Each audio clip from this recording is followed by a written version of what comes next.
With the regularity of the waves breaking on the nearby Atlantic sands, each year the racing season starts in Daytona Beach, Florida.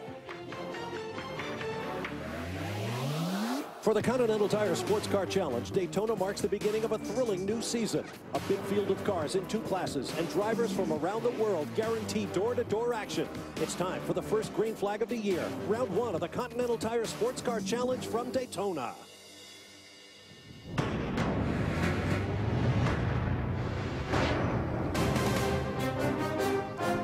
For the 16th year, the world center of racing plays host to the premier series for cars you and I drive on the streets every day, modified for racing. Welcome to the opening round of the 2014 Continental Tire Sports Car Challenge. The BMW Performance 200 from Daytona.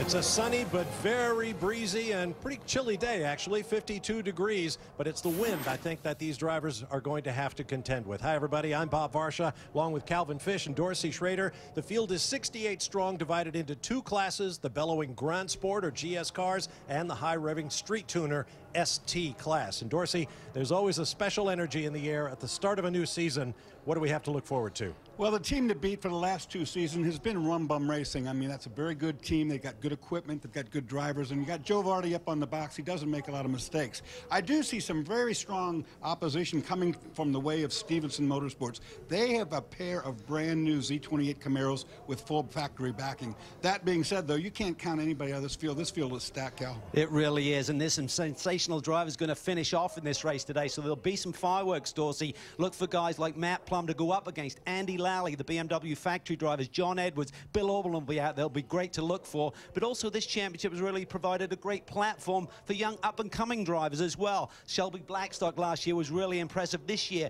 look for young drivers like Trent Hinman. He's just 18 years old. He starts 3rd today. And Kaz Grala, 15 years old on his IMSA debut, has been very impressive this weekend. Going to be fun to watch. No question about it. There is definitely a youth movement going on in the Continental Tire Sports Car Challenge. We'll give you a look at the starting grid across the top of your screen as we turn to the storylines in the big GS class. For that, here's Dorsey. Well, Jay Buford cuts his 2nd straight Daytona pole. He set the track record last year. He broke that track record. It's his 7th career pole. We talk about Trent Hinman. He's going to join John Edwards, who's factory driver. That's going to be a very strong number 46 BMW. Kaz Grala is 15 years old by 4 weeks. He was only 4 or 5 weeks ago, he's 14 years old. He's the youngest driver. He's with Q Plum, and they're in a Rum Bum car. They could win this race. No question about it. And speaking of the Plum family, Matt Plum is one of our co-champions in the GS class. Chris Neville is with him.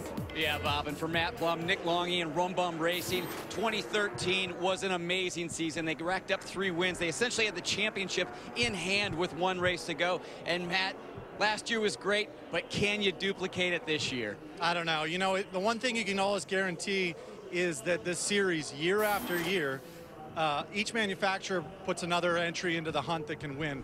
We now have so many entries, so many manufacturers, I can't even count them, that all can compete for wins now. So it's, you know, from 2010 till now, it's been a challenge every single year. But the guys at Rum Bum, our crew, all the way up to our boss, Louis Picardi, you know, it's what they do, and that's what they do well. Yeah, so many cars that can win. We've got 10 months of racing in front of us. The main thing today, come out of here with some championship points. Bob? Good luck to the reigning champions. Now let's turn to the Street Tuner class. And Calvin. It's the Murillo Racing BMW on the pole. Jeff Mosum, his 1st career pole. He was a championship contender last year. Another upset for Skull Candy. Well, they shocked the ST field here last year when Kozaroff and Talman took the win. And Bimmerwell looking to finish the job. They finished 2nd in this championship before. They finished 3rd last year. Can they go one better? They have 3 cars in the field. And one of our ST class co-champions is standing by with Jamie Howe. Well, the 2013 ST champions, Burton Racing, they're really excited about defending that championship this year. For drivers Mike Lamara and Terry Borcheller, they say that the team has really put all their efforts in place in order to defend that championship. They're going to run 2 cars for the full season. They've added some new crew members. They've updated their equipment. They have some really exciting things coming this year, so watch out for those guys. Today, they line up 14th in the ST class, but for more on GS, here's Brian Till. Well, you notice Jamie and Chris have the little earbuds in. They don't have a jacket on. Guess what? It's cold. It's 52 degrees. I got the headset. I got my ears warm. I got my coat on. It's going to take a while for these tires to warm up, but the competition's going to be hot from the beginning. In that competition, Dorsey talked about it, Z28 Camaro. That mark appeared in 1967 specifically to do battle in Trans Am. It is now back in the Continental Tire Sports Car Challenge Series. 3 of those cars out here today. Stevenson fields 2 of them. Z28 Camaros are back. It's about to get going in 2014, Bob. All right, thanks very much. Stay warm, Brian. We're all concerned about you up here above start finish. Now let's take a closer look at the battlefield. Daytona International Speedway and our Corvette track map. Here's Dorsey. Well, best known as a super speedway with its 31-degree bankings. That's what everybody comes to watch at Daytona. That 31 degrees goes to 18 as they get into the tri-oval. But when you go through turn 1 into that infield, it is dead flat and it is very, very slippery. Now at 3.56 miles in length, it looks like it's a really big racetrack. With 68 cars out there, it won't seem that way to the drivers. Of course, the distinctive feature is the 31-degree high banking. Now, this is news. The 9 car, one of those new Z28 Camaros from Stevenson Motorsports, is stopping on track. It's Matt Bell. That's a bad sign. He's pulled off out of harm's way. Now he's got it fired again. I don't know if he had an ignition problem. Yeah, might have just recycled that ignition. Now it's not real quick right now, so we'll have to wait and see. This is a driver that had 2 wins last year, teaming with John Edwards, finished 2nd in the championship, but not the sort of start you're looking for as they go for a championship this year. Brian? Just checked in with Mike Johnson. He said the radio message was, I've lost all my fuel pressure, and then the engine just shut down. So right now, trying to figure out if it's electrical and if they can get that fuel pump back going and get pressure to the engine so they can get fuel to it, or if they're out early. You see him open the gate and push it back there. They can get it back to the pit lane quickly, but it's not going to be of any use because look what's coming to the green. That's right. We have a split field. The GS cars will start first, followed by the ST category. All of the safety vehicles are off. The track is clear, and we are ready for a green flag. So important to get your championship year off to a good start. This is a big hole for Matt Bell if they can't get that car refired. Here's the sister car from Stevenson, the 6, piloted by Robin Liddell and Andrew Davis. Whoop, straight lining the chicane, killing a few cones out there. Here's the number 26 Mazda MX-5 from the ST class, Andrew Carbonell and Randy Post. On board the number 46 now with Trent Hinman, the young Floridian, driving with John Edwards. Saw Jade Buford get a big jump right there. Must have saw the green early. He really jumped the field. Yeah, Longy looked to the inside. That's Oschenbach in that blue Camaro looking for a way around the outside as they head down into turn 1. Very tricky corner complex here. Dallalana there. He's up to 4th in the Turner Motorsports BMW, it looked like. It's the blue and yellow one running, what, 4th now? There he's 5th. Very cold racetrack, guys. No doubt about that. It's only 50-some odd degrees out there.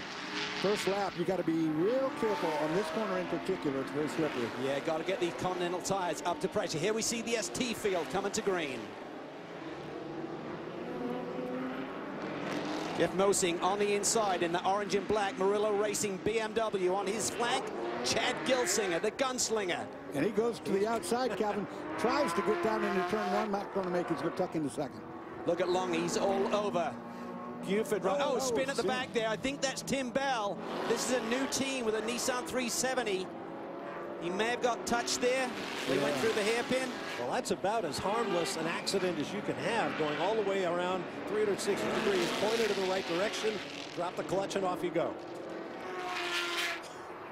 Here come the leaders. Oschenbach shadowing in that new Z28, sitting in 3rd in the dark blue Camaro, Longy to the inside into the brake zone. Worked the draft perfectly, stayed behind the Mustang, much wider car, got the run and pops to the inside, taking that position cleanly. Well, you said it, Dorsey. These are the benchmark, the Rum Bum team, Bob, and they've gone to the front early. This is a 2.5-hour race, and we're seeing a lot of aggressive moves early on. Another feature of the first race of the year. Just saw how important that draft is on this big super speedway. Watch now, we'll see if the Mustang can pull in on that Porsche.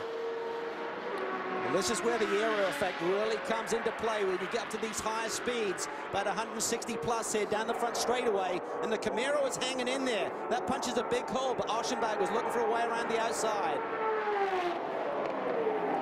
I saw Nick Longy not give up anything to the inside. He made his intentions clear early, that if you're going to pass me, you're going up. Dallalana really aggressive. He's got around Hinman for 4th.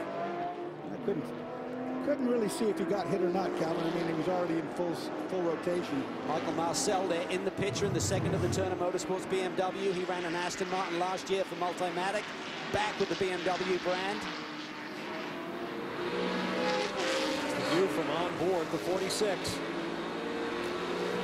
The young 18-year-old Trent Hinman, really impressive. Did a few races at the end of last year. I think he and Edwards are definitely a championship threat with that championship winning Team 4 line. Pretty bad when you're only 18 and you're no longer the young guy. Using every bit of the road and then some. Longy leads as they head into turn 6. Oh, down the inside to 32. Had a look. It's the Phoenix Racing Mustang. We've seen them campaign the Subarus for many years. Look at this. Robin, no. That's Gunslinger getting a little roughed up there. One of the Bimmerwell boys forcing his way through. Of course, that front-wheel drive car, you saw it wiggle that front pretty hard. Probably would have turned the rear-wheel drive car.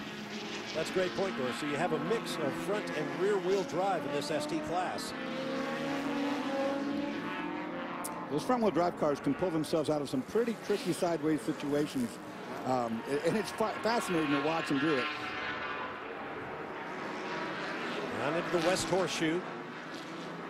The 08 car is off down there, and the inside's pulled off. Another mechanical issue. Talked about the Bimmerwell team. It's Tyler Cook behind the wheel of that second place machine right now, starting to put the heat on Jeff Mosing. Mosing put together a really impressive championship year. This is the 08 machine, one of the Rebel Rock cars. This car caught fire in a big way earlier this weekend, Dorsey. Yeah, it burned the back end of it off. They had to replace the wiring loom from the front to the back. The whole engine, transmission at the back, everything got burned pretty badly. Saw the body work out of kilter at the left front wheel. I don't know if he was made contact with the wall or somebody ran into him, but it appears he'll be there. Cook just shadows Mosing down into the brakes. About to say, these two guys look like they have intentions of working together and pulling away, which would be a real smart idea. Up onto the banks at turns 3 and 4. Back to the race lead. Nick Longy leading Jade Buford and Lawson Aschenbach. We'll take a break and return. Just getting underway at the first Enduro of the year for the Continental Tire Sports Car Challenge, the BMW Performance 200. Stay with us. Welcome back to Daytona International Speedway and the BMW Performance 200 at Daytona. Opening round, 2014 Continental Tire Sports Car Challenge. Just about to end our first caution of the race. Let's get you up to speed on the event thus far. On board the number 158 Ford Mustang, penalized for jumping the start. Not sure I quite understand that one, but the drive-through has been performed. The pass for the ST lead here. Cook to the inside with that Bimmerwell BMW. Takes the lead away from Jeff Mosing, who led from the green. Green, green, green. Off we go. Look at Hinman to the outside. He's been making some good moves early on in this race. Currently runs second. Nick Longy in the rum bum car, then Trent Hinman, then Jade Buford. Longy really protecting that inside. He's been doing it the whole race, so he's very consistent at it anyway. But he's worried about Hinman. You can see it. Well, a lot of experience there. That rum bum team has won 14 races, believe it or not, over the last 4 years, and finally got that Drivers' Championship last year with this man, Nick Longy, and his teammate, Matt Plum. They're a great combination with Joe Vardy on the box, as you said, Bob. They are awfully tough to beat. 4-car breakaway going on here. Longy, Hinman, Buford, and Kurt Rezzitano. Another Mustang Boss 302R. At 30 minutes on the board. Now, last year, you may have seen some driver changes about this point in the race because you had to do 30 minutes to score points. Been a subtle change this year. You now have to do 45 minutes to collect driver points, so that really affects the strategy of one of these races now. And these cars go about 50 minutes on fuel, so you'll be appeasing the 45-minute rule when you come that first time. And interesting strategies are already playing out. Under the yellow, the Turner Motorsports BMW M3s, the two of them both came in for a top-up. Well, with a little bit more yellow, that means that they may be able to do it on one more stop. But for Paul Dallalana, who's running up in the top 5, he certainly lost a lot of great track position there. So he's got to fight his way through this field. There's a traffic jam. And that's the problem. Mixed class. Michael Marcel there. He nearly got into it with Ian James during a pit stop that we saw under this recent caution, but got away with it. It was a go, go, go, whoa, whoa, whoa moment. Yeah, it was very. They did bump, too. Just no damage. Kind of a wake-up call. On the brakes into the chicane. So change for second spot there. He really pinched that. LaRue there looking to the inside of Jeff Mosing. The LaRue brothers there in the red and white car that sits third. There's Chad Gilsinger in that stealth-looking Hart Civic. Going to get a penalty on the 96 this lap to come in and stop and go for blowing the red light on pit out. Oh boy, that's Paul Dell'Alana, who's just working his way through that ST traffic you mentioned. Hinman putting the pressure on Longy, right side of the screen there, as this ST battle heats up. Through the kink, right side of your screen. So that strategy by Turner Motorsports has definitely gone awry now with the penalty to Paul Dell'Alana. You're going to lose about 35 seconds just merely driving down pit lane at the now 37-mile-an-hour speed limit. That seems so slow when you've been out there on that racetrack doing 150 miles per hour and 37 miles an hour. You think you can get out and walk faster. That's right, 60 kilometers an hour down the pit lane. Feels like walking pace, I'm sure. Now let's get down to the pit lane and Brian Till. Andy Lally, Matt Bell had that problem early on. Andy, you said to me the most important thing is we collect points. The problem seems to be fixed. The car's back on track. But what does that do to you guys? It's a tough way to start the season, but you know, I'm still really proud to be a part of Team Chevy here, and we're hustling. This car looks good. Matt's out there doing a good job. Our sister Z28s are out there doing really good right now. Andrew's taking a fight to the front there, and these things are bound to happen. It's a brand new program, brand new car. This car's spectacular, but you just got to work that little bugs out. I mean, that's going to happen, and it'll happen real soon. I'm looking forward already to going to Sebring Racing for the win, but right now what we're trying to do, get out there, collect our points, establish ourselves in this championship, and then move on from here and try and get some better results next time. And that little problem, a fuel line came loose, guys, and that's what set them out. They got it sorted out, and they're on the track, and they're getting some data, and they're getting points. New car blues, that new Camaro Z28, very, very slick, but inevitably it'll take some development. The war up front right now. It is. Trent Hinman was very conservative in the opening laps, but now he's really piling the pressure on. Certainly got great speed in that BMW that runs second. Nick Longy just using his years of experience to keep that young driver, just 18 years old, behind him at bay. He had the lead for a while. Hinman got by, but then there's a Turner car we're talking about. Dell'Alana getting held in the pits there. Stop and hold plus 60. So this is almost a lap, and he wasn't right with the leaders, so good chance that he will go down a lap here. It will be close. Meanwhile, Buford comes under fire from Rositano and a pair of Mustangs. Well, Buford was really surprised that he put that car on the pole. He said the other marks have more speed than us this year, but he said I just got a good clean lap. Qualifying was red flag, so not everyone got their ultimate speed out of their race cars, but nonetheless, Jay Buford has certainly been very impressive in qualifying over the last year or two. Yeah, like I said, last year he was 6 poles out of 11 races, so better than 50% of the time he's on the pole. This 16th running this race, no driver had ever had a repeat pole, and here Buford has done it in back-to-back years in 2 different cars. Last year the Aston Martin, this year the Mustang. To Chris Neville. Well, and Calvin, I spoke with Larry Holt, who's in charge of that Multimatic group, and he echoed the same thoughts that you heard from Jade Buford. And he said, you know, really, when you look at this car, the Boss 302, it's been around. This is its 6th year of racing. So a lot of these other cars out here, very new. This car, a lot longer in the tooth, so he was surprised at the speed that they were able to lay down in qualifying there. He said they have done a lot of development work with the brakes on this car, because when they initially introduced it, a lot of teams switched over to the Bosch ABS system because the Ford system just wasn't up to par. Now they're back on that Ford system, getting ready for the 2015 car. Lead change as young Trent Hinman, the student, has become the master, going by Nick Longy. Beautiful move there. We've seen him make a couple of other overtakes into that corner, and that was just really precision. Nick Longy saw him coming, didn't defend it too hard. Nick's role is to hand this car back to Matt Plum in good track position with no damage. You don't want to fight it out this early in the race and this early in the championship season. Second time that Trent's been able to get around Nick, and Nick's let that happen. These guys are playing very well together. We'll see how that happens up here. It's a good move. He gets in there deep in the braking. I think Nick just braked lightly, gently. I think you're absolutely right, Calvin. Long he saw him coming, said, okay, you want to turn on the lead, go ahead, I'll be right here.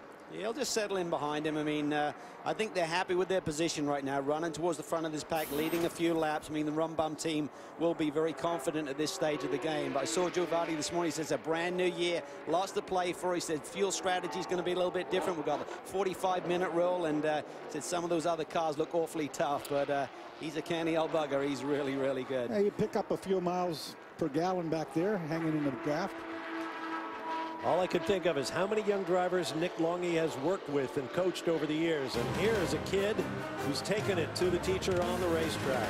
Well done. We'll take a break and return to Continental Tire at Daytona.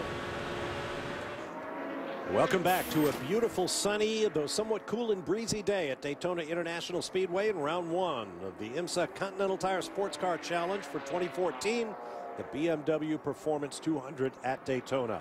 I'm Bob Varsha with Calvin Fish and Dorsey Schrader in the announce booth. Brian Till, Jamie Howe, and Chris Neville are down on pit lane, and this is the battle for the lead. Young Trent Hinman in the BMW to the left of your screen, ahead of Nick Longy's Porsche. Well, we talked at the top of the show, Bob, about these youngsters who are going to make an impression this year, and certainly Trent Hinman has done that very, very quickly. Started third on the grid, had some strong showings at the end of 2013, so he's getting the job done today. And Kaz Grala, 15 years old, on his IMSA debut, just laid down the fastest lap of this race. Would you believe that? And is nicely up in the top 10, running in 9th position right now in the second Rum Bum entry, which is a BMW also. So the young boys really showing their stuff. There is Kaz up high, going around some of the ST traffic. Just 15 years of age. And the BMW, the Rum Bum team, drove through 2012 when they won the team title, and through the first race of 2013 before switching over to Porsche power for the balance of their championship year last year. Turned 15 in December, just not a month ago. Team said he had a lap going, Dorsey, yesterday that was good enough for the pole until the red flag, which he had to abort the lap right at the very end. So we could have been talking about this young man being at the sharp end of the grid, but he's showing good nerve and just nice patience right now, methodically working his way through the field. And the way the rule works is, since he will turn 16 within this year, he's allowed to run even though he's only 15, because before the season's over, hopefully he will turn 16. That Rum Bum BMW, that won this race back in 2010 and 2011, so it's seen its way to victory lane before. They've dusted it off, and that BMW remains very, very competitive. Big year ahead for young Kaz Grala. He'll be back here in a couple of weeks during Speed Weeks at Daytona for the stock cars, where he'll be competing in the K&N Battle at the Beach on a short track set up on the backstretch area. That should be interesting. Should be an education, too. Oh, absolutely.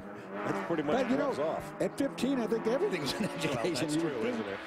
Kaz is sharing the car with Hugh Plum, who ran with 4Line for many years, so he's bringing to that team, you know, probably inside setup knowledge on the BMWs. 4Line lead this race right now. Hugh Plum was a member of that team, so the setup knowledge will transfer over to Rum Bum. They'll have a good setup underneath Kaz Grala today. This is for the lead of the ST class. These guys haven't been more than a few car lengths apart since the race began. Tyler Cook and Jeff Mosing in a pair of BMW 328i's.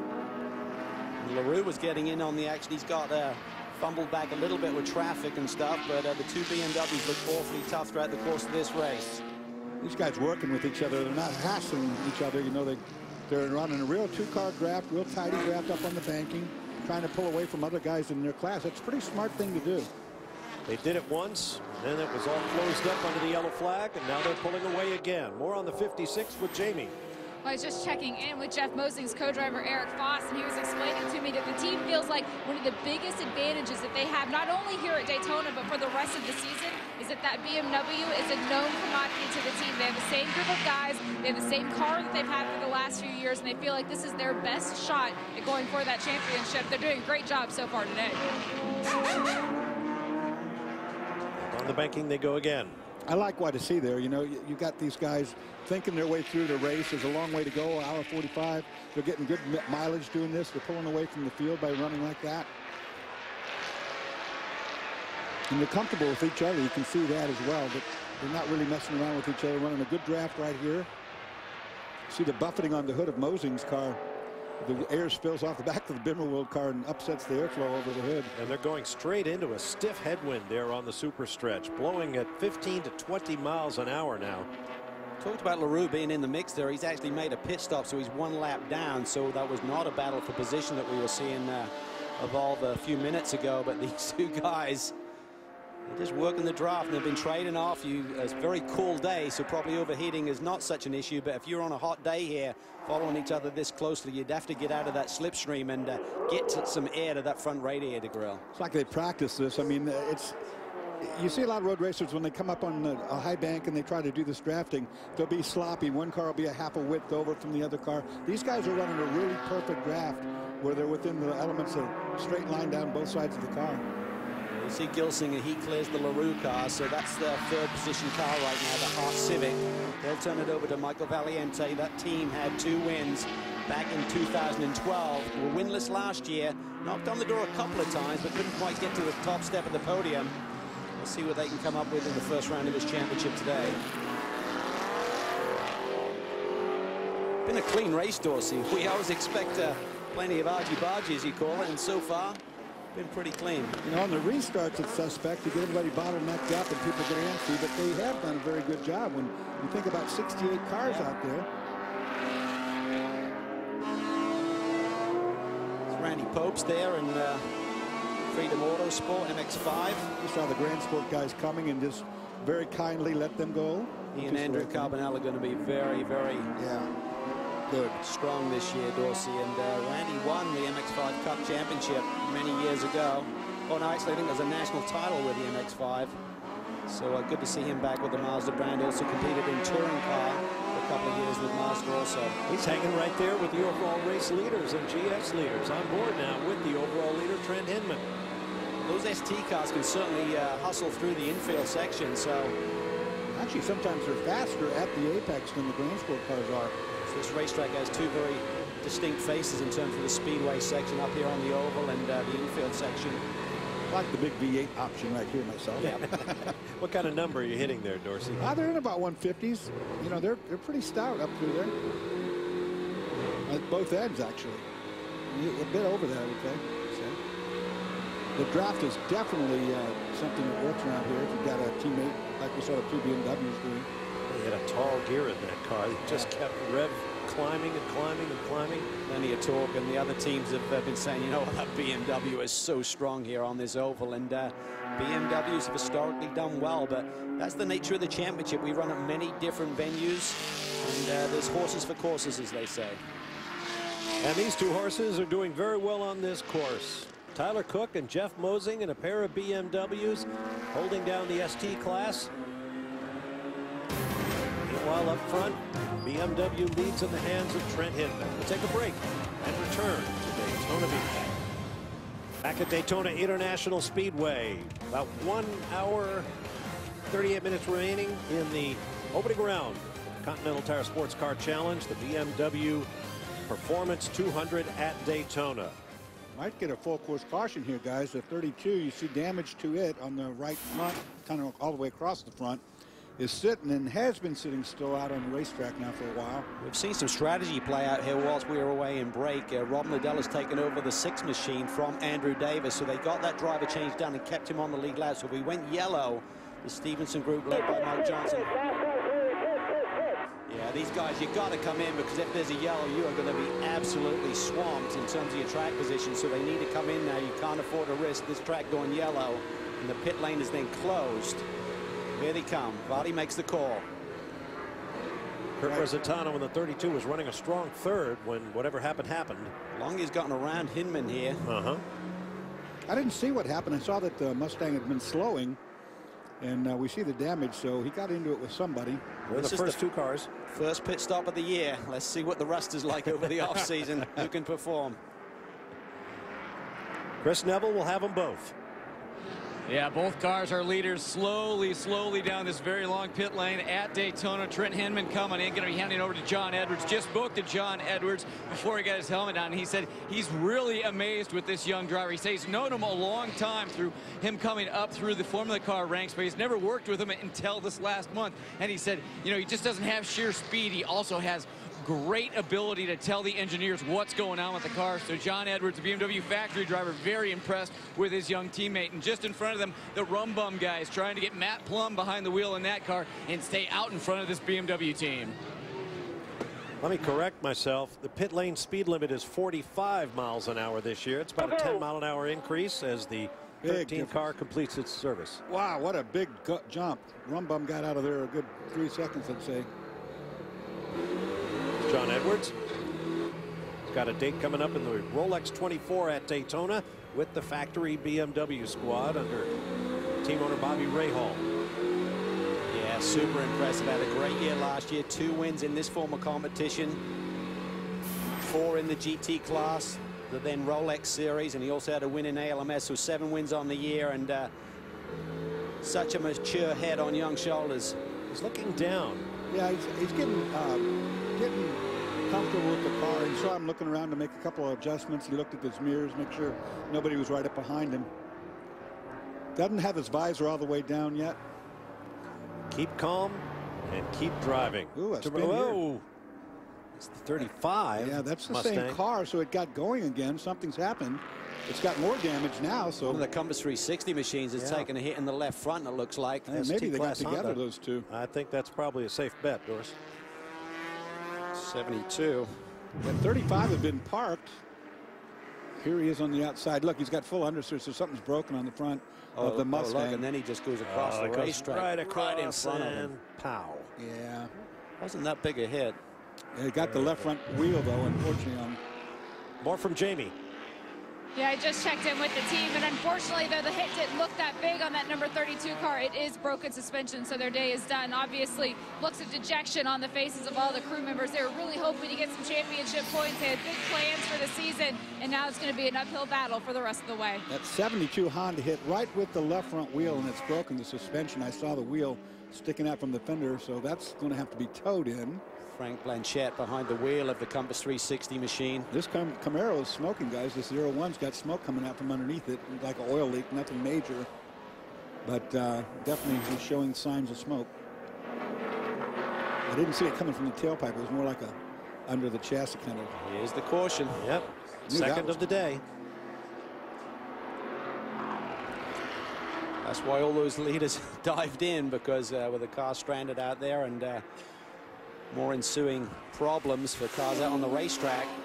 Pit lane closes, and it's quite a complex procedure. Once you get this caution, effectively no one can pit, and it's GS cars only once the whole pack has been caught by the safety car, and then ST cars the following lap. Kurt Rositano still in the 32. Yeah, he doesn't. I don't think he can drive it back from the way it looked. Very impressive run for this guy, and great to see Phoenix racing back once again. Let's go to Brian Till.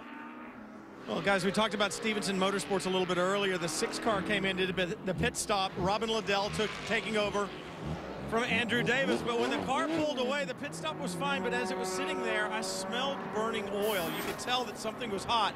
There are about 24 oil spots right between the rear wheels when the car pulled away. The crew checked it. It is oil. They don't know where it's coming from. It seems like it would be from the rear end, Dorsey, but I don't know that drivetrain on that Camaro all that well. But right now, that's going to be a concern. They still have a long way to go, and obviously putting the power down in that Camaro is going to be a key around this racetrack.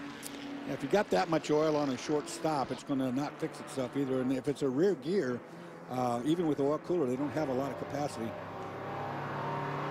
See Robin Liddell still trying to get comfortable in that car. Got another break coming up. Rollback is coming to pick up the stranded race cars under yellow at Daytona. First, let me correct myself. I thought I made a mistake earlier, but I was wrong. The pit lane speed limit is, upon confirmation of further review, 37 miles an hour or 60 kilometers per hour, whichever comes first. Which is a change from last year when it was 45. So that means the time spent on pit lane is a little bit longer, about 3 seconds or so. If you're serving a penalty, that is significant. I thought the race teams were the only ones who had to get ready for the new season. There's Kaz Grala there in that Rum Bum BMW.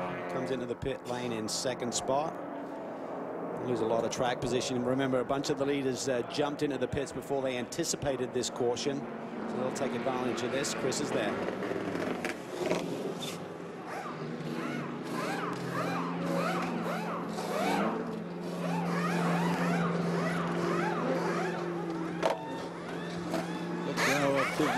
Routine so far. Driver change, tires, fuel. Hugh Plum jumping in behind the wheel, Chris. Yeah, clean exchange there between Casbrella and Hugh Plum. First time these two working together. Talking to Hugh beginning of this race, said, you know, he's only worked with this kid for the last month or so, and he's been incredibly impressed with the speed that he has, the feedback that he has. Kaz has won over 100 karting races and 2 championships. He's only been racing for about the last 5 years, so these young guys that we're seeing in this series, it's going to be a fun season, guys. You nearly got popped there, Chris. Hugh Plum stuck it in reverse and did a burnout towards you. Wow. That's not what you want. These Continental tires have a mold release agent that helps in the manufacturer, but the drivers say the sticker tires, especially in cool temperatures, take a while to scuff that material away and come up to temperature. But that was a rather novel way of doing it. Down to Brian Till in the pits. Well, Robin Liddell was back in the Stevenson number 6 Z28. They just topped him with fuel. Remember, he was in not long ago. They also looked to see if there was any more oil leaking from underneath the car. There was not when he pulled away. No more oil drops. That means one of 2 things. Either the oil overflow was just overflowing just a little bit, or Dorsey, you're giggling. That means they could be out of oil, right? Yeah, that's what I was worried about. When it quits leaking on its own, there's always a problem. 2 things can happen, and one of them's bad. Early days for this Stevenson Z28, but they have done a handful of tests. They did a couple of day tests here, been at Savannah, at Road Atlanta, working with the Pratt and Miller group to try and iron out the bugs on this new race car, but it's certainly an impressive debut. And this brings you up to speed. Broken suspension, and he unfortunately takes the 72 with him. And having a great run, running up in the 3rd position there.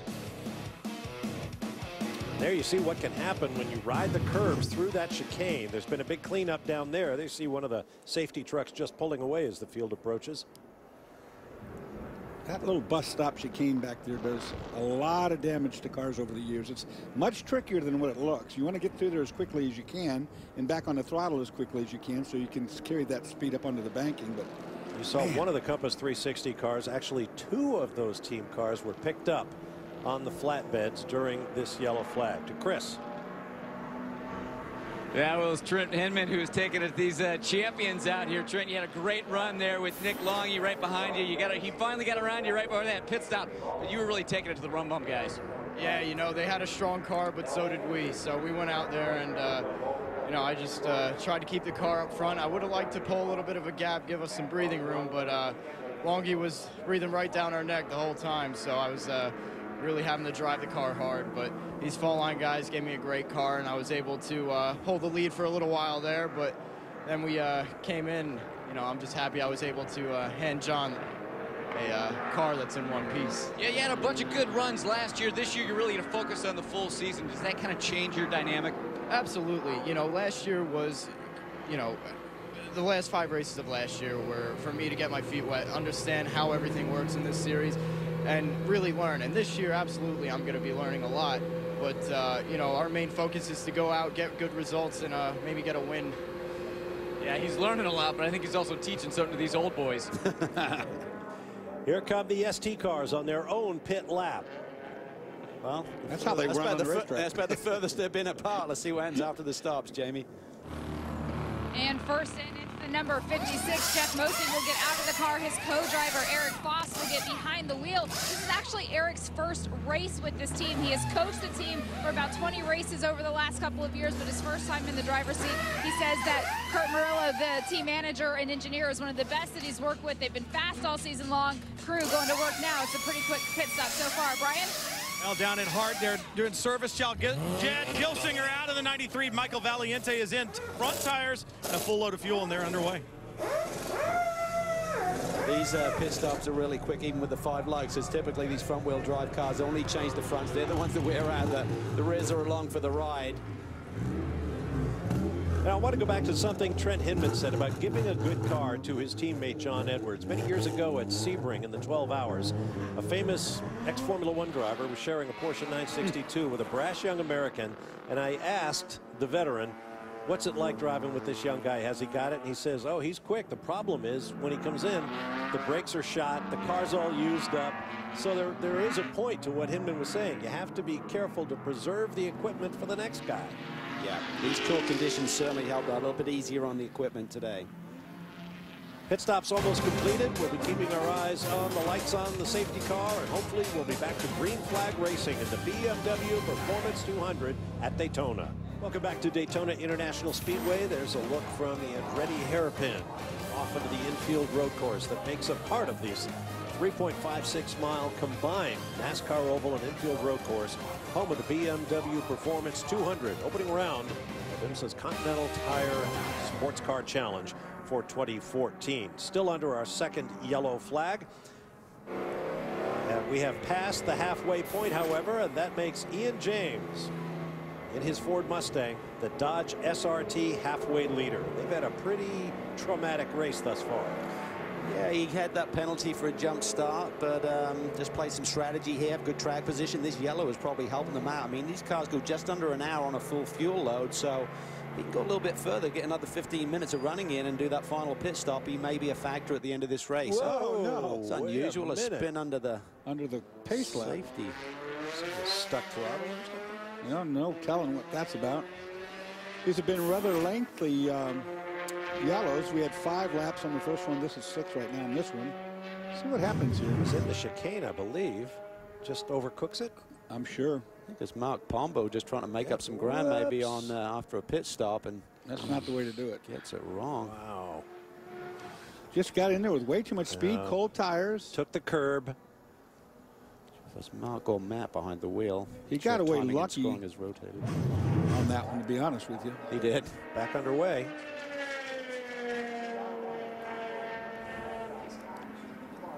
We're expecting a restart. Looks like the lights are back on the pace car. Here's a look at a race recap to this point. Big problems early on for one of the 2 Stevenson Camaros. Matt Bell didn't even get to see the green flag here today. Fuel pressure issues on that Camaro. Here's the current leader jumping the start, and he's going to get a drive-through penalty or come in and stop the whole penalty. Put him well back in the field. Great battle early on in the ST class. Yeah, Cook goes around mosing here for the ST lead, and these 2 BMWs have been tied at the hip all day long for the leading positions. We're at dramatic moments. The 82 going around, clipped by an ST car. That's the car, of course, that made the contact, the 34 Skull Candy Nissan. Behind the wall. Close call. Oh. Ian James coming in for a top up on fuel, and you can see there Michael Marcel was released. It was like go, go, go. Whoa, whoa, whoa. This is a penalty for Paul Dallalana as he comes in to serve. That was a shame because they had a great run going, but here's Trent Hinman, the youngster, taking it down the inside of Nick Longy for the race lead. See, starting to get some afternoon glare here at Daytona. More battling for the ST lead between the 56 and the 81. Mosing back to the front, who was our pole sitter here today. He was in the thick of the championship hunt last year, but look at these 2 guys going neck and neck as Longy later on the brakes there, down into the bus stop with traffic up ahead. It really has been a tale of 2 cars in each of the 2 classes in competition, Grand Sport and Street Tuner. In the case of Street Tuner, the 2 BMWs are really working well with each other. I don't really see the Grand Sport doing that. They're just racing each other right now. Let's hear from one of the drivers involved in that great ST lead battle with Jamie. Well, you guys mentioned Jeff Mosing was on the ST class pole position. It was actually his first professional pole position. And Jeff, it was a great battle up front between you and Longy and the other BMW. But you said that was part of a plan. What was the plan coming into the race? Yeah, we went and talked with the BMW. The 3 Series BMWs are awesome, and we knew we needed to put some distance between us and everybody else, mainly the Hondas that had a good power. And we worked well together. We swapped positions a couple of times, but it was kind of in the plan. I had a bit of a push in the initial, and we got him ahead of us, and then later on in the race. He was getting a little bit loose in the rear, so we swapped again, and it worked really well. We distanced ourselves from the rest of the teams. Seems pretty serious now, but guys, a smile on his face when he took that helmet off. It was pretty contagious down here. Brian Hill? Well, Jim Johnson is an award-winning record producer, but Jim, hoping for some awards here today. The team's running really well. 3 cars, 2 in GS, 1 in ST. How proud are you of these guys? Easy for me to say, right? Hey, they're really great, man. This team has come together very well in the last couple months. You know, that Be Positive Eagle Technologies Rebel Rock cars out in front. His first place came in. I drove up from 16th to 5th in the driven Ingersoll Rand car, and I'm really excited. Hopefully these guys can bring it in. Al Carter's out there now in the 7, Martin Marquis out in the 8, and we've got Jared Freeman co-driving with me in the 88. So we're excited, man. They are excited. They got the 08 back out after problems early on, too. It's cold down here, guys. I think my lips are frozen. It never stopped you before. Quick break coming up. Hopefully we'll be going back to green shortly. So stand by for more. We're in the second half of the opening round of the 2014 Continental Tire Sports Car Challenge. Back at Daytona, the lights are off on the safety car. The green flag is in the hands of the flag person, Tawny Miller. And Ian James will lead the field down as we go back to green in the BMW Performance 200. Tim Bell there was in the second spot, but he just got swamped and gets dropped all the way back to 5th. But still a very impressive run for that team on their debut here in this form of competition. Fast restart, no doubt about that one. A little bit of backup there. You see the rum bum in the yellow and blue Porsche kind of stuck in traffic. This is where you got to be so careful. These restarts, everybody's shuffled out in order. Look at Edwards there putting the pressure on Ian James. He's on much fresher tires, of course. He gets to the inside, that'll work, no doubt. He's got him. Got him. Got the power down early. Can he get the line from Ian? Ian's going to defend this, going through the fast kink here. That's not Ian's a good going to have the inside line, Dorsey. Kinks to the left-hander, but then if he can keep it there, Edwards can grab. No, he's dropped back. He'd probably try to shoot up the inside here. Edwards had a great restart because Matt Plum was actually ahead of him in line. So Edwards got on the power early on that restart. Now he gets the inside of Ian James once again, but Ian's got the inside line for the brake zone. He's not going to give this to him. He can get rid of that bumper on Ian, though. Can he do the over and under again? No, he gets the power down, goes for the long way around. Can Matt Plum respond to the inside in the rum bum Porsche? Full course caution going up right now. There's a wreck somewhere, guys. And 5 down in the West hairpin, I believe. Yep. West horseshoe, I should say. That didn't last long. Like I said, these restarts, yellows breed yellows. So somebody got it mixed up down. Oh, that's a big one. That's a big one. That's the 00 Camaro. Ashley McCalmont, I believe, is behind the wheel. Moving around in the cockpit. Big impact down there. You go through that left-hand kink, and if it gets away from you, Cal, you get in that grass. There's no stopping from there. Looks like it's all right. Big hit. Unhooking the Hans device, the head and neck restraint that is absolutely critical in crashes like this one. He's limping a little on the right leg.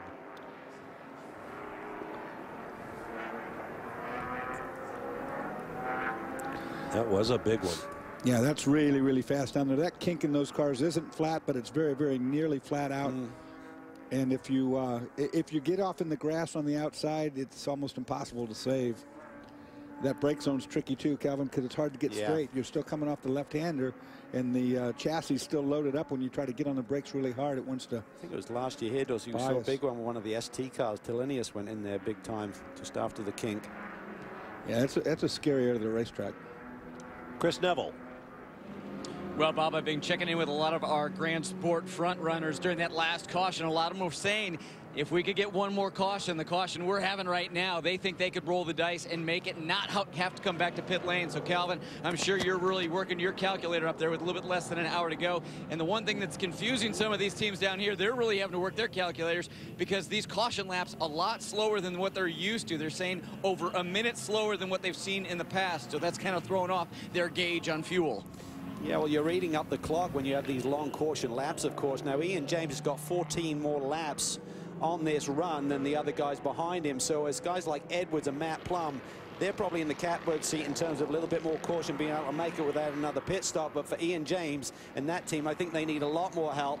James getting ready to. Yeah, I think he's going to give up this track position. He's loosening these belts. You're not allowed to unclip them, but you can disconnect some of these other driver aids in preparation for a pit stop. He took that helmet blower off. You saw up on top of his helmet. That's the blower that gets cool air to the driver. So he's getting all the little things out of the way. And this should be a short yellow. There's 2 different procedures, and if there's a subsequent yellow within 15 minutes of a preceding yellow, they go through a much shorter procedure here. So Still have to wait for pit lane to open. Let's get more on Ashley McCalmont's situation with Jamie. Well, I just checked in with her team. They said they did talk to her on the radio. All she said to them, though, was that she got hit. She is okay, but her foot is sore, so that's why we saw her limping away. Unfortunately, debut of that brand new car, and their day's done early. Yeah, if you get bumped, if you're coming through that kink and somebody even so much as leans on you, there's nothing you can do. I mean, that is a really, really hard corner to get right. Boy, tremendous damage at the front end. Another break coming up as we continue under our third caution, matching the total in last year's running of the BMW Performance 200. Stay with us. Speedway and the BMW Performance 200 opening round of the 2014 Continental Tire Sports Car Challenge season. With Calvin Fish and Dorsey Schrader, I'm Bob Varsha, Brian Till, Jamie Howe, Chris Neville in the pit lane. Lights are out on the BMW safety car. We will be back to green shortly with just over 42 minutes remaining in the race. Matt Plum leads for the Rum Bum, defending champions in the GS class. He's got to work his magic now. They rolled the dice on fuel strategy. He's got to save fuel but keep the lead of this motor race. Some of the other boys are pitted a bit further back in the pack now. They have a lot of work to do. He was actually drafting the pace car for the last 4 or 5 laps, right up underneath the back end. Do what you got to do. Look behind. There are a bunch of cars coming off the banking of 4 back there. 4 wide. Holy cow. Oh, look at this. Kimber Smith. Tom Kimber Smith. Mark Wilkins to the outside in the Aston Martin from Mantella Autosport. He's trapped out there. Cameron Lawrence to the inside there in that blue Camaro. He's going to get rubbed off right here when it goes back to the right, though. Big move by Tom Kimber Smith, the veteran from the UK. Just thrashing that M3 up to the 3rd spot. Cameron Lawrence, though, tucks it to the inside. Yep. Very impressive youngster. He won the Trans Am 2 championship last year with a bunch of victories, and we talked about the up-and-coming young stars. He's another one. We understand the 0-1 Camaro in the hands of Eric Kern's going to be called to the pit lane for excessive speed. That's a bad penalty this late in the race. Yeah, that's the killer, is the timing of it. You don't have time to recover. Things settling down. Matt's got a nice little cushion now. He's just got to pace himself. He doesn't want to stretch it too much. He's just got to save fuel. Back to the ST leaders. Yeah. What a surprise. Different drivers, but same scenario. Yeah. These two guys have Eric Foss. Never been more apart than half a car length ever. Oh, boy.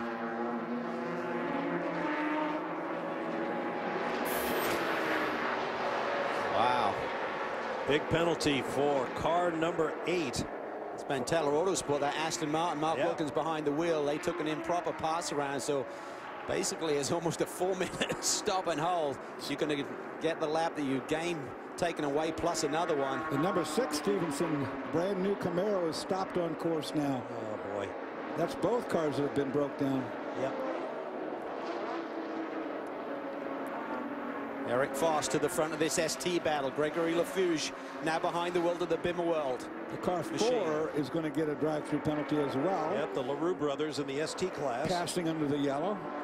So a lot of infractions. None of them are not being seen. They're getting caught on everything. Now that wave-by penalty is interesting.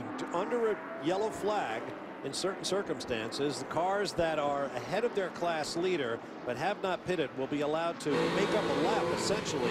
But it is up to each individual driver and team to determine whether or not they're eligible to do it. And if you get it wrong, you get hammered. Yeah, and by that you mean ahead of that car in line, but basically a lap down, so it allows you to get back on that lead lap. We're on board now with John Edwards. He dropped all the way down to 12th position.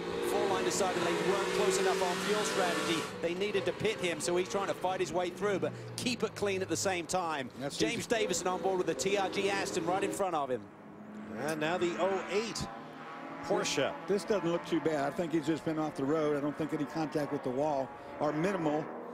He gets going again. That won't bring out a caution. He's all right. It's the Barclay Marcelli machine. See Edwards there in the middle of the picture in the 46 Trimtex BMW. Tries to tuck it to the inside. That BMW is definitely hooked up. Got to be patient. 38 minutes on the board. Doesn't have the ponies, though, to run with the Aston up in front of him. While this action continues, let's get down to Chris Neville.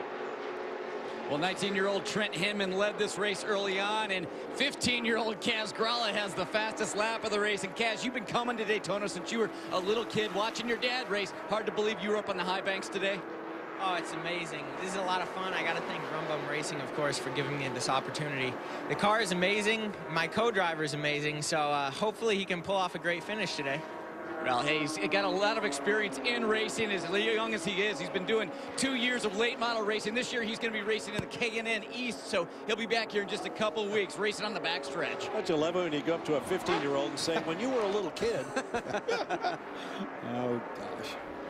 Well, we said there'd be some fireworks at the end of this one, Dawson. We're getting to firework time with about 30 minutes to go. 38 on the board. It's going to be time to go. Yeah, you can see it right now. Everybody's flat. Everybody's not giving it much room anymore. A little push come to shove. We're going to start seeing that happen. Brian Till. Well, you remember the problems for the number 9 Stevenson Motorsports Camaro early on. Fuel pressure. That was a fuel line that was disconnected. Now the 6 stopped on the racetrack. I asked Mike Johnson what the problem was. Said something in the drive system, gearbox, drivetrain, axle. We're not exactly sure. I said the oil in pit lane that we saw. Could that have any indication of what might be wrong, Mike? And he just kind of smiled and said, yeah, maybe. Yeah, I'd say yes. Probably rear gear. If that thing ran out of oil, it would have either done an axle or maybe broke the final drive back there. The trouble when you have a problem with the depth of the field and as many cars as you have, you score so few points with the DNF. It takes you all season to try and get those back. This is an angry little group right here worthy of watching. And in that group are those 2 matte black colored Aston Martin Vantages. One in the hands of Jake Davidson from Australia, the other Chris Wilson, 2 veterans. Wilson's teammate is Max Riddle, yet another young driver, barely past his 22nd birthday, who grew up rally racing in his native Canada. Here he is at Daytona. Kind of looks like rally racing when they go through that bus stop chicane back there. Now they split into 2 different groups. Well, the Aston had a bunch of poles, Dorsey, as we mentioned last year, with Jay Buford grabbing the majority of them, but they couldn't get that first victory. But again, looking very racy today. Part of a big effort by Aston Martin in the hands of Kevin Buckler, who's been racing for some 20 years, had enormous success as a driver and a team owner. They're racing cars in 4 separate series here in the United States. A huge marketing effort in motorsports by Aston Martin. Well, it's good to see. No room for error in this pack. I mean, these guys are really, really racing hard right now. I mean, they're not laying fenders on each other, but one little twitch by any car is going to cause a problem. Aston to the inside. They almost made contact. Look at this. We talked about the BMW factory boys. Right now, they're line astern. Edwards made that pit stop, dropped all the way to 12th. He's back into the top 5 on the tail of Billy Orblin. These two need to work with each other, not. Oh, big one. A big one. 3 cars involved, I should say. That's on the exit to the chicane on the backside. 85-72. I believe another one of the Compass 360 Hondas. Probably will get a full course caution if these guys can go. 72 has been beat up already. It's not. It's the 72. You're right. Looks like Kimber Smith may have got the lead away from Matt Plum, and Plum's in fuel conservation, and these yellows will certainly help that scenario for him. The 4 car was the other car. There you go. And that one's limping its way back to pit lane. Full course caution, as we thought would happen. The LaRue brothers. This is our 4th one, which breaks last year's record of 3. 72 with some fender rub on the rear tire. 4th full course caution. Let's have a look at what happened.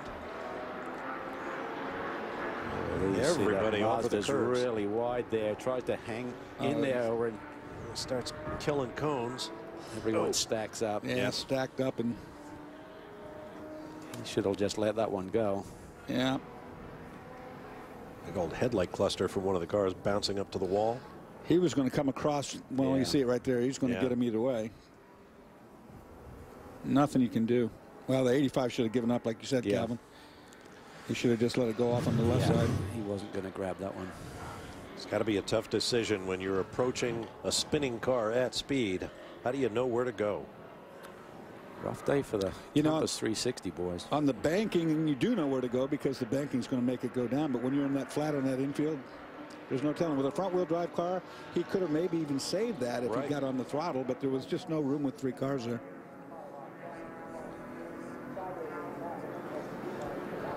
Well, while repairs go on, let's hear from one of the other big ST teams, to Chris Neville. Yeah, well, C.J. Wilson had 17 wins on the mound last year. His race team had 2 wins in this season. C.J., this is the only race you get to come to on a yearly basis because you're typically in baseball season. How tough is that the rest of the year? You know, it's really rough because racing's obviously a huge passion, big enough for me to start a racing team. This is our 3rd year in the series, in the Continental Tire Series, and with, you know, ModSpace and Mazda together, it's been great for us. But this isn't really a track that's built for the MX-5, so we're trying to get everything we can. We've been helped out a lot with the cautions. We've climbed up about 10 spots, so it's pretty good. You got the 2 wins last year. What's the plan for this year? I mean, you always want to win as many races as you can, but the important thing, just like baseball or anything else, is to be smart. You know, it's like if you're trading in the stock market and you're just trying to like sell when it's super high, then you might get bit. So same thing with this. If we're consistent and we're in the top 5 or the top 10, we're going to get a ton of points and finish towards the top end of the championship. Well, he says during the season he's always watching timing and scoring on his computer and paying attention to everything on Twitter. I wasn't sure if you were asking C.J. Wilson about his race team or his baseball team. And now the L.A. Angels of Anaheim are going to be next year. Another break coming up. 32 minutes and change remaining here at the BMW Performance 200 at Daytona. We'll be right back. National Speedway, 25 minutes remain. The opening round of the IMSA Continental Tire Sports Car Challenge for 2014, the BMW Performance 200. There's the number 25 Freedom Auto Sport Mazda MX-5 shared by the Pombo brothers. Mark Pombo is a military veteran, the first to race for the team. And there's another veteran in the house who will also do some racing with the team this year. For more, here's Jamie Howe. Yes, that's right. By the time we get to Mazda Raceway Laguna Seca, Marine Staff Sergeant Liam Dwyer will be behind the wheel of the number 27 with Freedom Auto Start. But Liam, what makes you special is that you'll be the first to race with a prosthetic. You lost your left leg in Afghanistan. What does this all mean to you to be able to come out here and compete?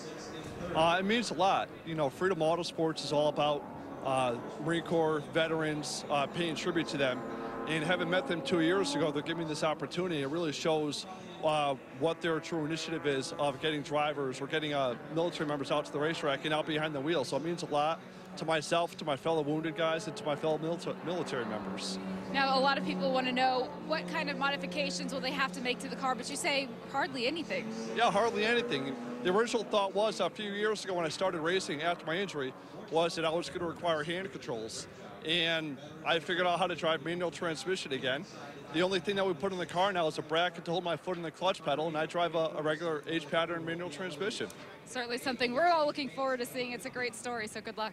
Thank you, JP. Oh, he is an outstanding story. Did time in Iraq where he was injured, eventually left active duty status, was asked by a senior officer who knew him to re-enlist to go to Afghanistan. He did, and that's when the IED took his left leg. It's great to see him smile a little bit. Great to see him in a race car, and a great opportunity provided by Freedom Autosport. Hats off to them. Absolutely. He's going to co-drive with Tom Long as we go back to green flag racing here at Daytona. Matt Plum, the defending series champion, continues to lead, but here come the Turner Motorsports BMW line astern. Yeah, Edwards goes with him. They're teamed up, and they're all going to start the freight train, trying to run down that Porsche. Look at Edwards to the outside, takes it in really deep. Can he go around both of them? I think he got one of them. Maybe not. He could get pinched off up here. Nope, he's got that position. Clean. Wow. We said it was going to be fireworks at the end, Dorsey. Here we go. Yeah, it's all BMW. Second. Oh, here comes Kimber Smith back to the inside on Edwards. 2 Turner cars now. During that yellow flag, Kimber Smith, who was on the lead. Oh, he gets into Edwards. Kimber Smith went wide down at turn 1 under yellow and lost several positions. That's why he's having to fight his way forward now. There's that left-hand kink we were talking about where you don't want to make contact. This is good stuff here. Shelby Blackstock in the mix as well there. And that blue and white BMW. Yeah, this is a war on right here, too, now. Well, Plum is getting away, though, and Bill Auberlin has gapped Edwards and Kimber Smith. The other run bum car, the BMW 03 back there, Plum. He's trying to get around the outside of the Aston. if he could get up there with the Turner cars, it'd be a good way to run.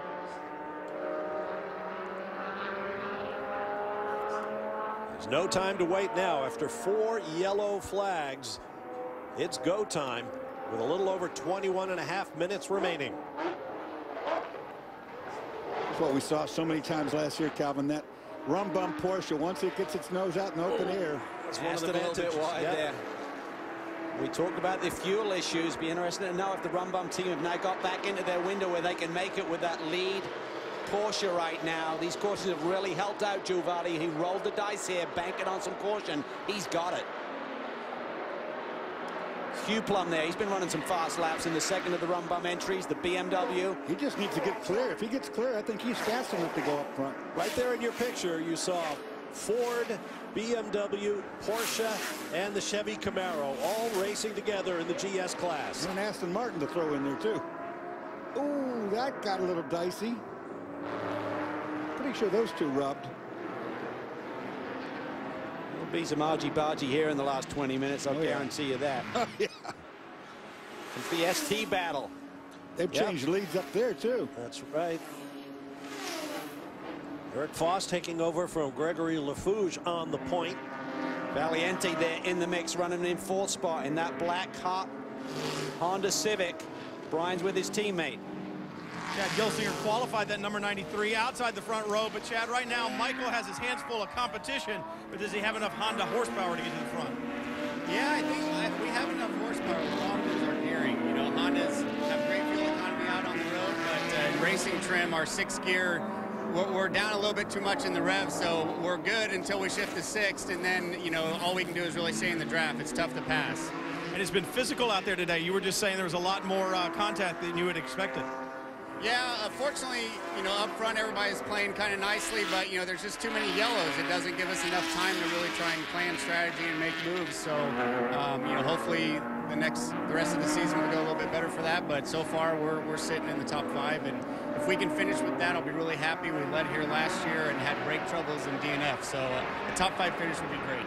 Well, the Continental tires are good, plenty of VP Racing fuel in the tank, and now it's just a matter of can he move forward. Corey Friedman's having a great run here. The Cayman now in ST competition. That's going to be a potent threat in this class this year, and he's having a great run here for Autometrics, currently running in the 3rd spot in that white Cayman that you see now coming into the brake zone. Cayman now eligible in ST. The Hyundai Genesis is also a new mark to the series. More and more manufacturers flock to the Continental Tire Sports Car Challenge. We'll take a break and return to Daytona International Speedway. We are back at Daytona International Speedway with less than 18 minutes remaining in the BMW Performance 200. And this is going to be good. Matt Plum, Bill Arberlin, John Edwards, top-notch drivers right there. The 2 BMWs trying to work and try to catch that Porsche. When they get to it, it's going to be fireworks. And these are the guys we said at the top end of the show would be in the mix. Lally, we mentioned also, they've obviously had problems with the Stevenson Camaro, but Edwards has been on a mission. The last lap, he was 8/10 quicker than the leaders, just set fastest lap of the race. But Billy Orblin is a tough competitor. He goes in really deep on the brakes, and he just hates to be passed. He's not going to give up this position as they close in on the leader, Matt Plum. Everyone wants to be fast, but how fast is too fast under the circumstances, Chris Neville? Well, just wanted to follow up on Calvin, wondering about fuel. We know those fall line cars are good because they came in the 47 and the 48 and the 46, all good on fuel. Just checked in with Joe Vardy. He gave me the big thumbs up, said they are good on fuel even though they rolled the dice. The other team that rolled the dice, also the Turner boys. Will Turner just gave me a nod, but his face didn't look very confident. Well, he's got 4 laps more fuel on board than Plum, so if Vardy thinks he's good, unless that BMW is eating fuel, Turner should be good too. That's for the leading ST right here again. Our same 2. What a surprise. Yeah. The same 2 cars, Eric Foss and Greg Lafouge. These guys have separated themselves from Valiente, but he's dropped back in the 4th spot. But Corey Friedman is right in the mix here. That Cayman looks like it's got really good balance. That Cayman's going to be a force to be reckoned with this year. Look at him. That's a good car in this class. Yeah, there's a bunch of them making their debut here this weekend. Valiente trying to hold off Ryan Eversley right now, who narrowly missed out on the championship last year with Compass 360, finishing in 2nd position. This is going to not be as friendly as it has been. Absolutely. I was just thinking that, Dory. Yeah, in 15 minutes, they're not going to be friends anymore. Tooth and nail stuff right now. Great to see Eric back with a full-time ride. He's a really talented young driver. Eric Foss, who's the current leader in ST there. I think he and Mosing will definitely have a championship challenge here this year. I mean, Ken Murillo runs a great team. He was a great driver. Remember back in the Super V days, he was really quick. Multinational champion himself behind the wheel. Does a great job with a small operation. Corey Friedman would be a great story if he can come through. I mean, these two guys in the BMWs battling. He's right there to take advantage if anything happens to them. I'd be worried about him. Look at that. Yeah, he gets a good run off. Friedman comes really good in the mid-range speed there. Meanwhile, back to the overall race lead. Matt Plum. 1 Porsche and 6 BMWs hounding. Really, it's just a big crash front straightaway, I believe. Yeah, there's backside. Yeah, that's out of 2 back there. That's Eversley and Valiente. They were battling it out there for the 4th spot. Look at the camber on the left front. That one's hurt. Compass 360. What a day they've had. Back of the picture. Both trying to pass. Yeah, I mean, Michael was down on the inside there, and Ryan was between Michael and a lap car, I believe. That's a hard hit on the wall. He got pinched into the wall. The 93 trapped him there, so. Yow. Yeah, that was a hard one. Now they are between the entry and the exit of the backstretch chicane. One car's already driven off. The other is still there. The one's not going anywhere, I don't think. Well, he's starting to roll again. I'll tell you what, though, if I'm a team manager, I'd be on the horn right now to these guys and say, if you can make a position up or get the lead, get it now. We may see a yellow here. Good point. Clock is ticking. Yeah, 13 minutes left to go. Anything can happen. I think they can limp those cars back around, but they're hurt pretty badly. They're not going to race anymore. One is in the pit entry right now, 75. That Cayman's going to make things interesting, Calvin. Yes. I mean, it's right there. It's ready to pounce. Good balance through the infield. When they go through NASCAR 1 and 2, it seems to pick up quite a bit of ground there, but then down the long straightaway, the BMW seem to just stretch it a little bit. See what happens this lap. They had a huge run out of 2 last lap. Look at this. Left side of the screen, we see Edwards still continue. Oh, he takes it in really deep on Oberlin. Can he hold on to it? He goes, he's in too deep. He's in trouble. Oh, it keeps it out of the fence. Avoids the tire wall. Yeah, that was deep. Taking it in late. Wow. He was going, okay, if you can do that, I'd like to see it. Well, maybe Michael Harvey did get on the radio to John Edwards and say, get the lead now. We might go, fuel. He's out of fuel, and he's in a desperate position. Well, we assume Vardy said they were good. Did they get it this wrong? They're 12 minutes to go. Well, it looked like it just laid down. Usually on reserve. They usually stutter first before they do that. There he got the reserve. He's going, got the reserve engaged. Yeah, but he's not going to do 12 minutes on reserve. So if he did have to go to the reserve. Joe told me this morning, he said, we got a new fuel for this year. It's given us great power, but not the same fuel mileage. And he said, we haven't done enough running to really get a good read on it. Maybe that has been a factor. Have to wait and see. 1 through 3 in ST. That's still hanging tight. Just a fraction of a second covering the podium positions in ST and in GS for that matter. Edwards did a good job of keeping that car out of the fence because he was in there so deep. Man, was he in there. Then he got in the gray, and there's just zero grip on the outside of the racetrack. Yellow flag, full course caution for the 5th time in the race. Wow, this is going to be a mess. Wow, they'll go out there to pick up the car stranded in the chicane. Hopefully it won't be a lengthy one. We are within 11.5 minutes of the end of the BMW Performance 200 at Daytona. Stay with us. Welcome back to Daytona International Speedway. Bob Varsha along with Dorsey Schrader and Calvin Fish, Jamie Howe, Brian Till, and Chris Neville down in the pit lane. We are coming up on 10 minutes remaining in this race. And we have had a lot of drama in the last couple of laps in both the GS and ST classes. Let's begin with Chris Neville. Well, it looked like Matt Plum and Nick Longy had this race in hand until the 13 car had a big stumble there. Nick, any idea what's going on with the car? Is it out of fuel or is there another issue? It's not out of fuel. That's what we've been told. But I really don't know what happened. I don't think the team knows what happened. It seems to have shut off and turned back on. I mean, if you know, I'm kind of hoping it runs to the end. Matt just went from first to about 12th or something. Maybe the, you know, the 10-cent part or something that failed, but it seems to be running again, so I have no idea what just happened. But it's a huge shame. Such a great team, great strategy again, unbelievable. You know, Joe Lardy and Ed Sense and John Terry, they just get it right, and they had it. We thought we had it, but that's what it is. Yeah, the series defending champions, they not starting the season, they were hoping. Jamie?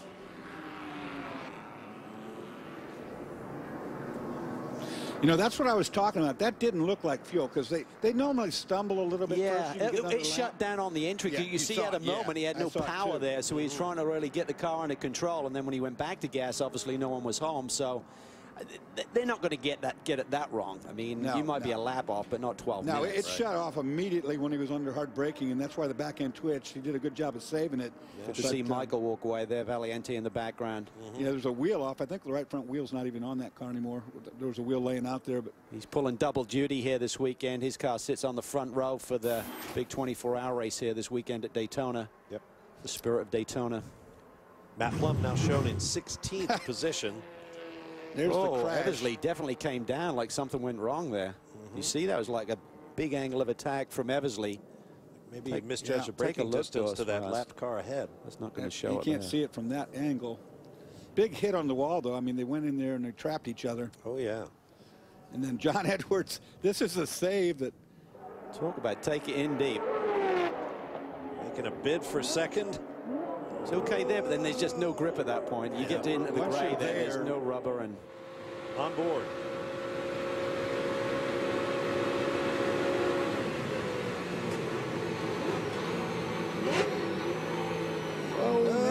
Wait. No, and this is where you use all those years of experience just by not locking them up and panicking and during the headlights, just releasing the brake. Good point. He never locked those tires. You never see any. Tires are still good on the car. He's down a fourth spot, too. Have calm and carry on. Now back to the ST battle. Jamie Howe. Well, down at Murillo Racing, the team finished 4th in the ST points last year, but they have yet to win a race in Continental Tire competition. And Ken, as we watch on, the race certainly hasn't checkered flagged yet, but you've been leading. Your team has done well. What are your thoughts on how this has unfolded? Yeah, we've been here before. I mean, the idea here is just to get points for every race and stay in the championship hunt. But with that being said, this is a BMW racetrack, so we're looking to take this one to the bank this time and try to win this thing. Thank you. Done a great job all weekend long, grabbing the pole and been in the thick of the action up front all day long. You know, look at the car and how hard it's been raced all race long, and there's not a mark on it. You know, they've been running really close with all the guys around them. Yeah, that's a BMW racetrack. I tell you what, that Cayman looks really, really tough today also. So did the 13 up until whatever happened. Another break coming up. Hopefully a green flag shortly for what should be a dramatic and thrilling conclusion to the opening round of the 2014 IMSA Continental Tire Sports Car Challenge. There's a look at Bill Overland on the lead, an improbable lead after the problems for this Turner Motorsports team earlier in the BMW Performance 200 here at Daytona. You see the time remaining, still under caution, 4.5 minutes and counting. Well, they got the right man behind the wheel. Billy Overland has so many victories, and the majority of them, of course, have been behind the wheel of a BMW. Still gets the job done, Dorsey. Amazing, amazing. He is the best, no doubt. I mean, we haven't talked much about Shelby Blackstock. He's been quietly back in the hunt around 5th for the most part, but now look at him. Yep, switch from the Roush organization, who are no longer competing in the series this year, to the 4-line squad. So 4-line cars run 2, 3, and 4, and we have a BMW top 6 right now. And that's in GS. It's also a BMW 1, 2, and ST right now. Yeah. Well, they do sponsor the race, so. It's nice when that happens. You're suggesting they're playing with house money. While we await, hopefully, a green flag at the end of this race, let's check out our selection for the Audi move of the race. It's the story we mentioned at the top of the segment. That a lot of the 96 car called in for a penalty, and then they worked their way forward relentlessly, taking the lead when the longtime race leader Rumbum Porsche had some kind of a mechanical issue, and now they are back to P1. There's Will Turner. Paul Dalla behind him.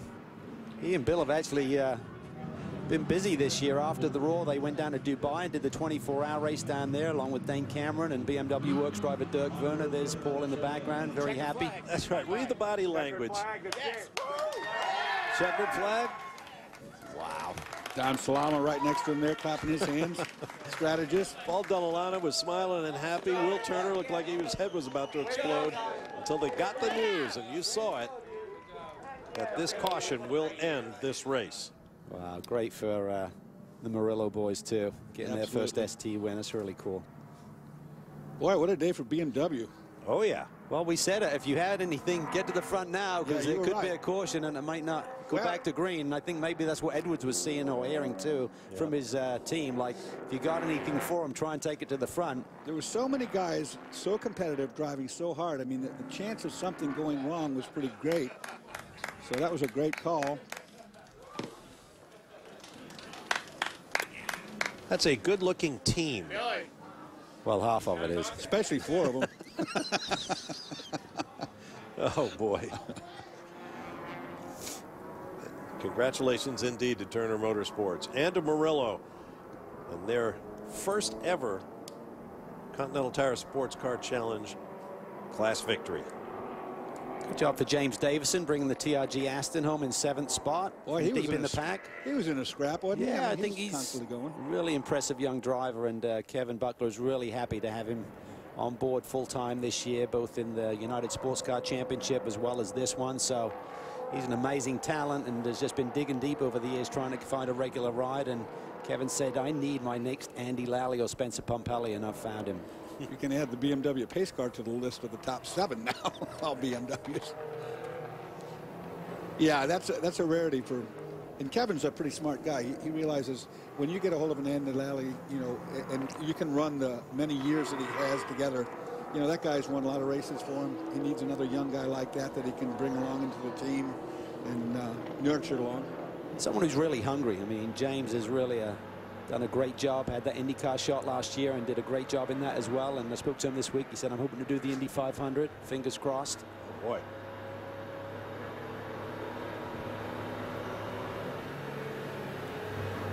What a way to start your season. Yeah, I was about to say the same thing. And then you look at the other end of the spectrum and you look at Stevenson Motorsports and what a disastrous day they had, you know, with brand new race cars that gave them teething problems. 16th career Continental Tire Sports Car Challenge victory for Bill Auberlen. His second here at Daytona and the first for his teammate Paul Dalla. That, of course, is the lead and the winner, I should say, in ST, the 56. Yep. Kenny Murillo's car.